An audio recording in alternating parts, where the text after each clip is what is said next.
Section 3 of Mr. Spaceship by Philip K. Dick. Section 3. "You can see what has happened," Kramer said calmly. "The old man won't let go of it. Now that he has it. I was afraid of this when I saw the wiring changes. Everything in this ship is centrally controlled, even the cooling system, the hatches, the garbage release. We're helpless." "Nonsense." Gross strode to the board. He took hold of the wheel and turned it. The ship continued on its course, moving away from the moon, leaving it behind. "Release," Kramer said into the microphone. "Let go of the controls. We'll take it back. Release." "No good," the pilot said. "Nothing." He spun the useless wheel. "It's dead. Completely dead. And we're still heading out," Winter said, grinning foolishly. "We'll be going through the first-line defense belt in a few minutes. If they don't shoot us down—" "We'd better radio back." The pilot clicked the radio to send. "I'll contact the main bases, one of the observation stations." "Better get the defense belt at the speed we're going. We'll be into it in a minute." "And after that," Kramer said, "we'll be in outer space. He's moving us toward outspace velocity. Is this ship equipped with baths?" "Baths?" Gross said. "The sleep tank. For space drive. We may need them if we go much faster." "But good God, where are we going?" Gross said. "Where's he taking us?" The pilot obtained contact. "This is Dwight, on ship," he said. "We're entering the defense zone at high velocity. Don't fire on us." "Turn back," the impersonal voice came through the speaker. "You're not allowed in the defense zone." "We can't. We've lost control." "Lost control? This is an experimental ship." Gross took the radio. "This is Commander Gross, Security. We're being carried into outer space. There's nothing we can do. Is there any way that we can be removed from this ship?" A hesitation. "We have some fast pursuit ships that could pick you up if you wanted to jump. The chances are good they'd find you. Do you have space flares?" "We do," the pilot said. "Let's try it." "Abandoned ship?" Kramer said. "If we leave now, we'll never see it again." "What else can we do? We're gaining speed all the time. Do you propose that we stay here?" "No." Kramer shook his head. "Damn it, there ought to be a better solution." "Could you contact him?" Winter asked. "The old man? Try to reason with him?" "It's worth a chance," Gross said. "Try it." Kramer took the microphone. He paused a moment. "Listen, can you hear me? This is Phil Kramer. Can you hear me, Professor? Can you hear me? I want you to release the controls." There was silence. "This is Kramer, Professor. Can you hear me? Do you remember who I am? Do you understand who this is?" Above the control panel, the wall speaker made a sound, a sputtering static. They looked up. "Can you hear me, Professor? This is Philip Kramer. I want you to give the ship back to us. If you can hear me, release the controls. Let go, Professor. Let go." Static. A rushing sound like the wind. They gazed at each other. There was silence for a moment. "It's a waste of time," Gross said. "No, listen." The sputter came again. Then, mixed with the sputter, almost lost in it, a voice came, toneless, without inflection, a mechanical, lifeless voice from the metal speaker in the wall above their heads. "Is it you, Philip? I can't make you out. Darkness. Who's there with you?" "It's me, Kramer." His fingers tightened against the microphone handle. "You must release the controls, Professor. We have to get back to Terra. You must." Silence. Then the faint, faltering voice came again, a little stronger than before. "Kramer, everything so strange. I was right, though. Consciousness result of thinking. Necessary result. Cognito ergo sum. Retain conceptual ability. Can you hear me?" "Yes, Professor." "I altered the wiring. Control. I was fairly certain. I wonder if I can do it. Try." Suddenly the air conditioning snapped into operation. It snapped abruptly off again. Down the corridor, a door slammed. Something thudded. The men stood listening. Sounds came from all sides of them, switches shutting, opening. The lights blinked off. They were in darkness.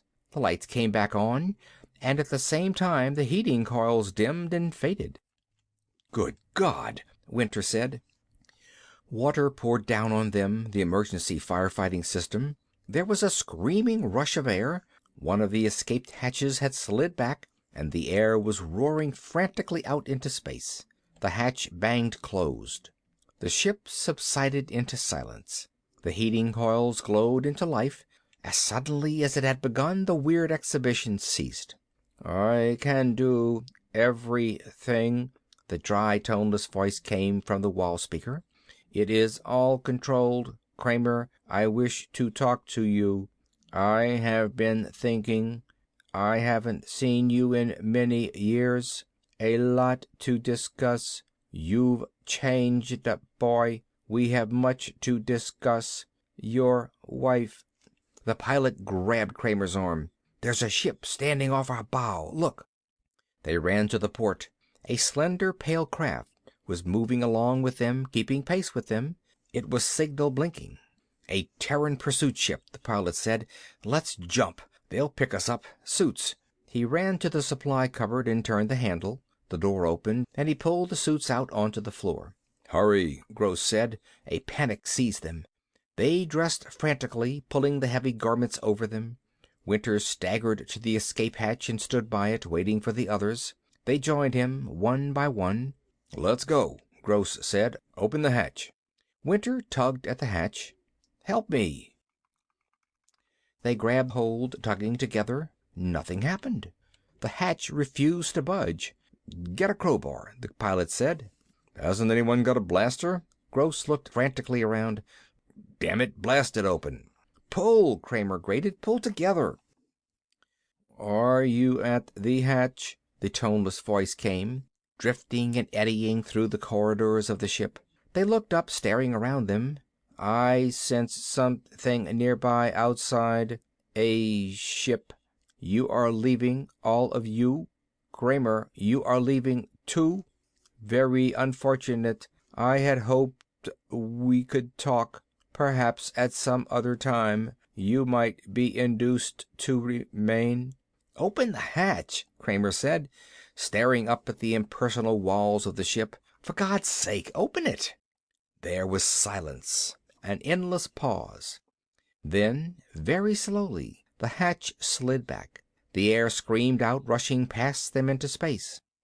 One by one they leaped, one after the other, propelled away by the repulsive material of the suits. A few minutes later they were being hauled aboard the pursuit ship. As the last one of them was lifted through the port, their own ship pointed itself suddenly upward and shot off at a tremendous speed. It disappeared. Kramer removed his helmet, gasping. Two sailors held on to him and began to wrap him in blankets. Gross sipped a mug of coffee, shivering.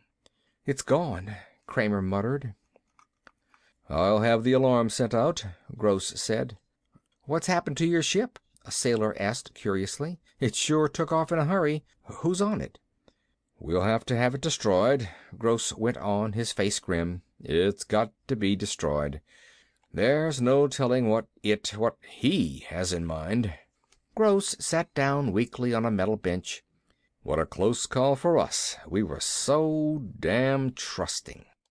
"What could he be planning?" Kramer said, half to himself. "It doesn't make sense. I don't get it."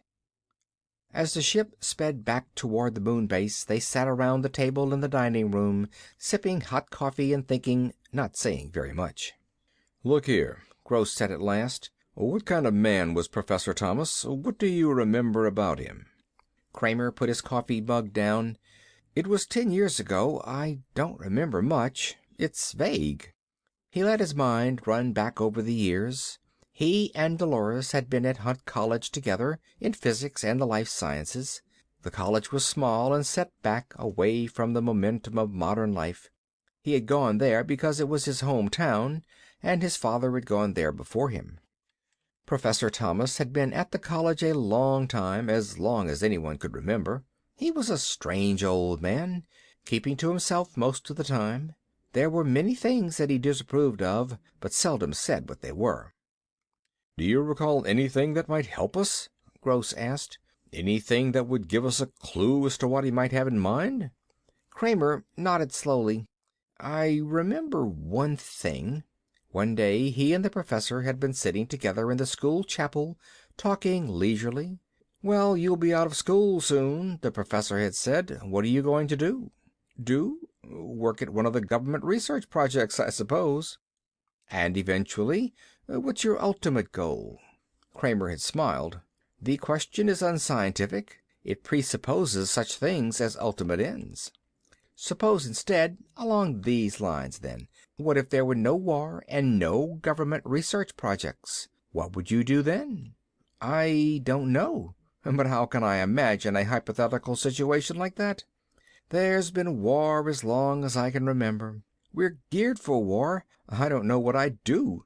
I suppose I'd adjust, get used to it.' The professor had stared at him. 'Oh, you do think you'd get accustomed to it, eh? Well, I'm glad of that. And do you think you could find something to do?' Gross listened intently. 'What do you infer from this, Kramer?' 'Not much, except that he was against war.' 'We're all against war,' Gross pointed out. 'True, but he was withdrawn, set apart. He lived very simply, cooking his own meals. His wife died many years ago. He was born in Europe, in Italy. He changed his name when he came to the United States. He used to read Dante and Milton. He even had a Bible. Very anachronistic, don't you think?' 'Yes, he lived quite a lot in the past. He found an old phonograph and records, and he listened to the old music. You saw his house, how old-fashioned it was.' 'Did he have a file?' Winter asked Gross. 'With security? No, none at all. As far as we could tell, he never engaged in political work, never joined anything, or even seemed to have strong political convictions.' 'No,' Kramer agreed. 'About all he ever did was walk through the hills. He liked nature.' 'Nature can be of great use to a scientist,' Gross said. 'There wouldn't be any science without it.' 'Kramer, what do you think his plan is, taking control of the ship and disappearing?' Winter said. 'Maybe the transfer made him insane,' the pilot said. 'Maybe there's no plan, nothing rational at all. But he had the ship rewired, and he had made sure that he would retain consciousness and memory before he even agreed to the operation. He must have had something planned from the start, but what? 'Perhaps he just wanted to stay alive longer,' Kramer said. 'He was old and about to die. Or what?' 'Nothing.' Kramer stood up. 'I think as soon as we get to the moon base, I'll make a vidcall to Earth. I want to talk to somebody about this.' 'Who's that?' Gross asked. 'Dolores. Maybe she remembers something.' 'That's a good idea,' Gross said. 'Where are you calling from?' Dolores asked, when he succeeded in reaching her. 'From the moon base.' 'All kinds of rumors are running around. Why didn't the ship come back? What happened?' 'I'm afraid he ran off with it.' 'He?' 'The old man, Professor Thomas.' Kramer explained what had happened. Dolores listened intently. 'How strange. And you think he planned it all in advance, from the start?' 'I'm certain. He asked for the plans of construction and the theoretical diagrams at once.' 'But why? What for?' 'I don't know. Look, Dolores, what do you remember about him? Is there anything that might give a clue to all this?' 'Like what?' 'I don't know. That's the trouble.' On the vidscreen, Dolores knitted her brow. 'I remember he raised chickens in his backyard, and once he had a goat.' She smiled. 'Do you remember the day the goat got loose and wandered down the main street of town? Nobody could figure out where it came from.' 'Anything else?' 'No.' He watched her struggling, trying to remember. 'He wanted to have a farm sometime, I know.' 'All right, thanks.' Kramer touched the switch. 'When I get back to Terra, maybe I'll stop and see you. Let me know how it works out.' He cut the line, and the picture dimmed and faded. He walked slowly back to where Gross and some officers of the military were sitting at a chart table talking. 'Any luck?' Gross said, looking up. No, all she remembers is that he kept a goat. "Come over and look at this detail chart." Gross motioned him around to his side. "Watch." Kramer saw the record tabs moving furiously, the little white dots racing back and forth. "What's happening?" he asked.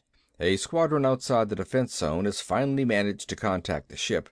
They're maneuvering now for position. Watch." The white counters were forming a barrel formation around a black dot that was moving steadily across the board, away from the central position. As they watched, the white dots constricted around it. "They're ready to open fire," a technician at the board said. "Commander, what shall we tell them to do?" Gross hesitated. "I hate to be the one who makes the decision. When it comes right down to it—" "It's not a ship," Kramer said. "It's a man, a living person. A human being is up there, moving through space. I wish we knew what—" "But the order has to be given. We can't take any chances. Suppose he went over to them, to the Yucks." Kramer's jaw dropped. "My God, he wouldn't do that." "Are you sure? Do you know what he'll do?" "He wouldn't do that." Gross turned to the technician. "Tell them to go ahead." End of Section 3.